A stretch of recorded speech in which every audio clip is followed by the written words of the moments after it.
Mas vamos ver aqui agora na palavra de Deus, esse caso do Deuteronômio 1:20.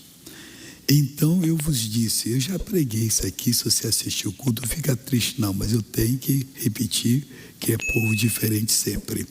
Então eu vos disse, chegados sois às montanhas dos amorreus, que o Senhor nos dará. Ele estava onde? O 19 fala, então partimos de Horebe, que é o Monte Sinai, também tem esse nome, e caminhamos por todo aquele grande e tremendo deserto, que vistes, pelo caminho das montanhas dos amorreus, como o Senhor nosso Deus nos ordenara, e chegamos a Cádiz Barneia.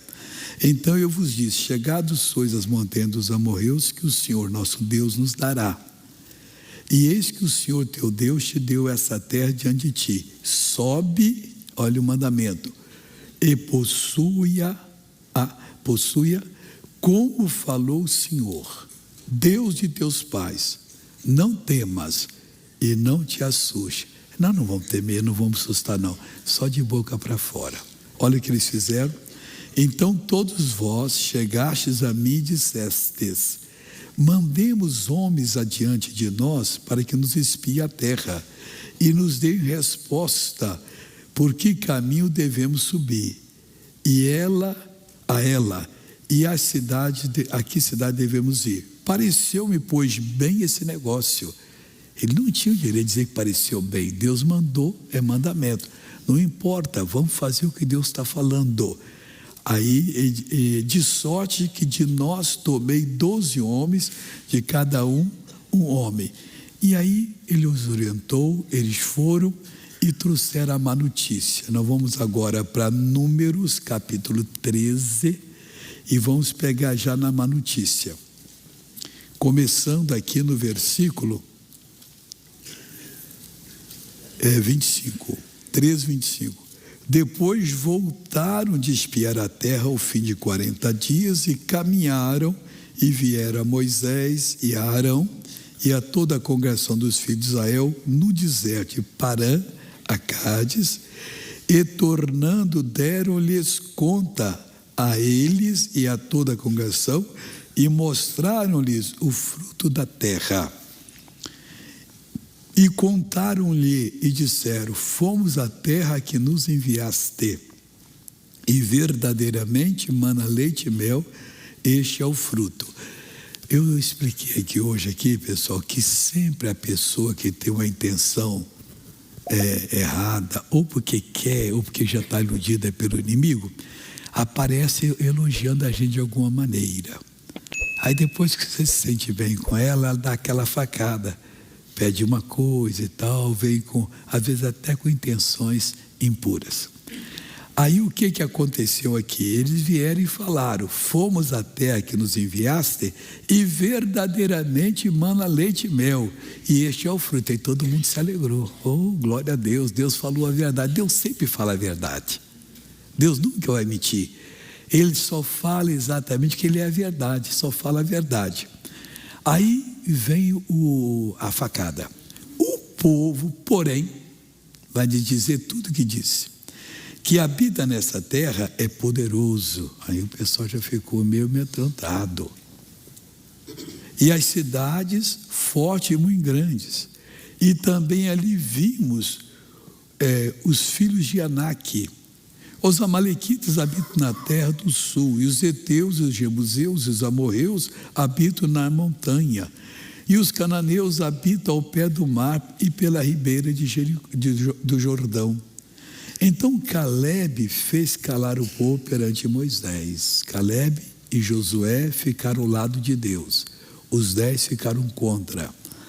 Aí Deus disse, vocês vão passar pelo deserto 40 anos, porque Deus sabe de tudo, e viu que nesses 40 anos não haveria um israelita homem que naquele dia tinha 20 anos para cima. Deus julgou a idade de 20 anos como idade de responsabilidade para o homem.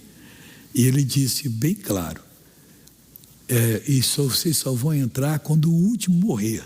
Só Josué e Caleb tinham mais de 20 anos naquela época, ambos estavam com 40 e já estava com 80, quando chegar lá, Esses chegaram vivos. Mas os outros, até 60 anos, morreram. E 40 anos com 20. Tinha uns que só tinham 20 anos, mas acreditaram. Aí o que fez o Senhor Deus? Esperou que chegasse os 60, morreram ou naturalmente ou por acidente. Aí disse, agora vocês podem entrar na terra. O Caleb veio com a mensagem positiva. Essa mensagem que nós temos que ter na vida.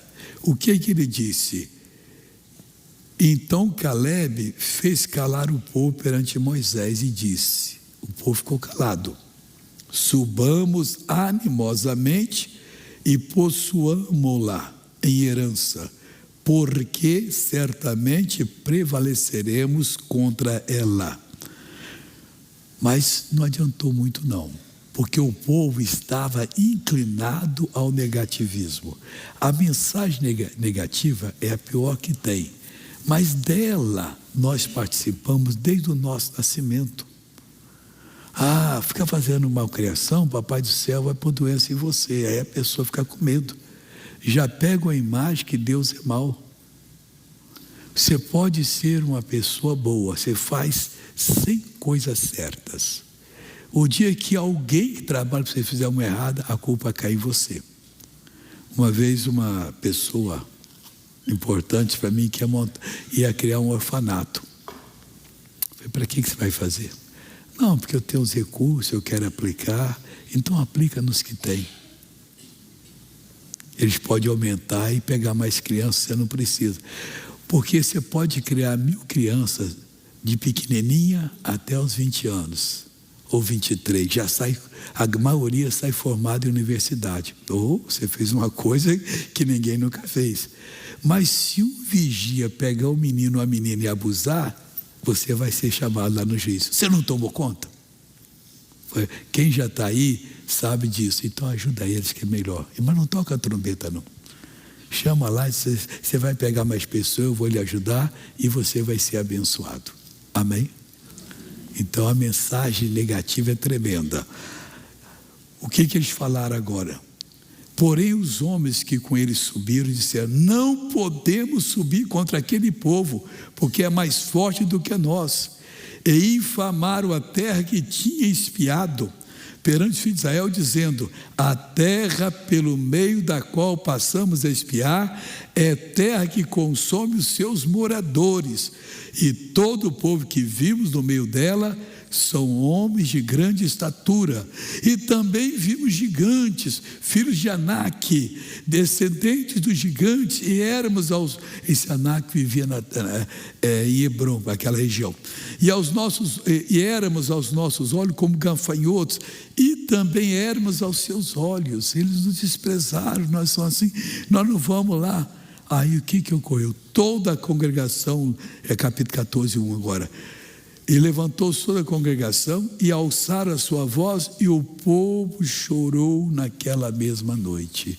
Vamos voltar para o Egito, vamos ser escravos de novo. Falaram até em eleger um capitão. Aí Deus entrou em cena, queria acabar com todo mundo. Moisés caiu em si, intercedeu por eles, e Deus então fez esse negócio, tá bom. E Moisés, que concordou, também passou 40 anos dirigindo o povo pelo deserto. Eles subiriam, mas missionário, e se fosse homens fortes, Deus era responsável. Se fosse como eles disseram, Deus sabia de tudo. Teve uma outra parte em que o Josué falou isso, acho que no capítulo 24, que ele disse o seguinte, que eles foram assumir, e o que aconteceu? Deus mandou vespões, não vespas pequenas, mas vespões que pareciam pássaros, pombos, sei lá o quê, e eles saíram todo mundo correndo, foram embora. Ninguém ali lutou, tomar a terra, que seria o que Deus faria. Deus sabe fazer a coisa. Por que Deus tirou aquele povo lá? Porque aquele povo, além de ser feiticeiro, fazia um crime que não quiseram deixar. Para poder ter colheita boa, eles pegavam os nenenzinhos recém-nascidos e jogavam no meio do fogo, os filhos deles. Olha que loucura esse negócio. Aí Deus então tirou de lá por causa disso. E outras coisas mais que faziam porque o Deus que eles gostavam era Baal, era o Deus da promiscuidade. Ele não era o Jeová, o Deus da santidade. E os hebreus era Jeová, o Deus da santidade. E na pessoa de Jesus, que ele veio nos salvar. Porque Deus o fez para nós 4 coisas, rapidinho, que eu já vou passar lá para falar um pouquinho de Gideão lá. 1 aos Coríntios 1:30. Olha o que o Senhor Jesus é para nós. Eu não entendo uma pessoa que é de Jesus vai fazer coisa errada. Mas vós sois dele. De quem? De Jesus. Do Pai. Em Cristo Jesus. Nós somos de Deus em Cristo Jesus. O qual, Jesus, para nós foi feito por Deus sabedoria, justiça e santificação. Se você está sendo tentado pelo espírito da santificação, da prostituição, firma-se em Deus e Deus, eu não quero isso. Eu sou teu, eu não vou aceitar. Porque Jesus foi feito 4 coisas. Primeira coisa, ele foi feito sabedoria, justiça, santificação e redenção. Nós estamos redimidos. Para que, como está escrito, aquele que se gloria, glorie-se no Senhor. E não deixe de gloriar. Porque em Cristo nós temos todas essas bênçãos. E daqui a pouquinho vamos orar para você ser abençoado e Deus vai abençoar. Mas eu estou terminando aqui também em Juízes capítulo 7. Um fato muito importante. Juízes é depois de Josué. Aí diz assim, olha, eu vou falar do 11 e 12 para você entender. E passando vós Jordão e vindo a Jericó, os habitantes de Jericó pelejaram contra vós, os amorreus, os ferezeus, os cananeus, os heteus, os gigazeus, os heveus e os jebuseus, porém os dei na vossa mão. E enviei vespões diante de vós, que os expeliu diante de vós, como a ambos os reis dos amorreus, e isso não com a tua espada, nem com o teu arco. Eu vos dei a terra em que não trabalhastes, cidade que não edificastes, e habitais nelas, e comeis das vinhas e dos olivais que não plantastes. Deus deu para eles. Teria dado tudo, mas eles quiseram verificar se Deus era verdadeiro. Não faça isso. Meu irmão, Deus é a verdade. Ai de nós, se Ele não fosse, o mundo seria um lugar de perdição que a gente não poderia nem viver. Graças a Deus, e nós, filhos de Deus, somos o sal da terra, não só do nosso país, mas do mundo todo. Onde tem cristão, aquela terra é bendita, porque eles vão aprendendo e vão ensinando, e pelo procedimento deles, muitos também mudam o procedimento. Graças a Deus pelo povo do Senhor. Vamos agora para Juízes capítulo 7. O Gideão então foi chamado por Deus quando eles não aguentavam mais, porque os midianitas todos os anos vinham para poder tomar toda a produção deles, e tomavam, e vinham os amalequitas juntos, e uma porção de povos do Oriente, faziam uma coisa terrível, e a nação estava empobrecendo, e eles então começaram a orar, e Deus mandou só um profeta. Ele rodeou o país, e a mensagem era única. Assim diz o Senhor, eu vos tirei do Egito e vos disse, não temais os deuses desses povos, mas não me obedeceis, temeram. Esse é o porquê vocês estão sofrendo. O Gideão tinha tudo para não ser nada. No meio de um povo miserável, a família dele era a mais pobre.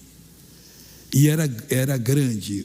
Lá, naquela época, o filho primogênito herdava em dobro dos outros. Se ele morresse, vinha o segundo, vinha o terceiro, Davi era o 8º, o Gideão também era o caçula. Então o Gideão nunca seria nada.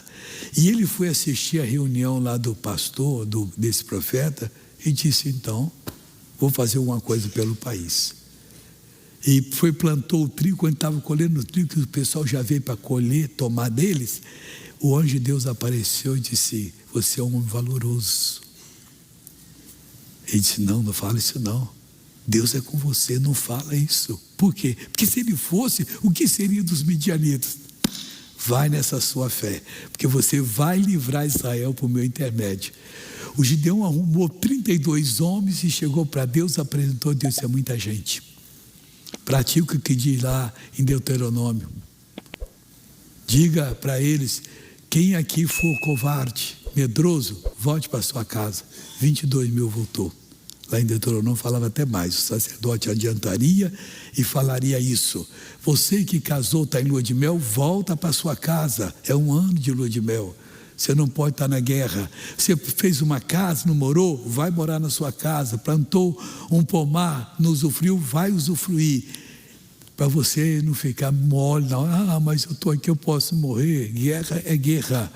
Aí eles então voltaram, ficou com 10 mil. Deus agora com esses 10, Deus disse, é muita gente, Deus. Leve eles na fonte do tremor. É onde deve ter tido um terremoto, era o nome dela. Arode aqui em hebraico. Aí chegando lá, todo mundo vai beber água. Todo mundo bebeu.